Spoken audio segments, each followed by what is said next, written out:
গরু মানে কি শুধু দাঁড়িয়ে থাকে? ভাবছো তাই তো? আরে না, আজ তোমাদের পরিচয় করিয়ে দেব আমাদের ডেইজির সাথে। মাঠের সবচেয়ে শতান গরু। এই দেখো আমাদের ডেইজি। ওর সকাল শুরু হয় একটা বড় হাই দিয়ে। সকাল সকাল ওর মুড ভালো থাকে না, বুঝতেই পারছো। তারপর নাস্তা সেরে চলে আয় মাঠে। ওখানে ওর বন্ধুদের সাথে আড্ডা জমে। মুরগির দল আর একটা বেকুব ছাগল। নাম ওর বাড়ি। ডেইজির কিন্তু জো কাকুর উপর ভীষণ দুর্বলতা। কেন জানো? কারণ জো কাকু চুপি চুপি ওকে আপেল খাওয়ায়। আর ডেইজিও কিছু বলে না, এখন জো কাকু ওর গোবরে পা দেয়। এই তো আমাদের ডেইজি।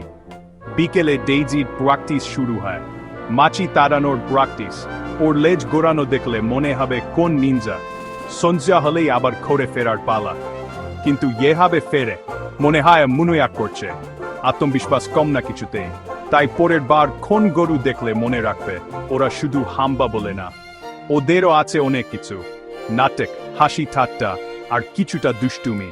আজ ডেইজির সাথে সময় দেওয়ার জন্য ধন্যবাদ।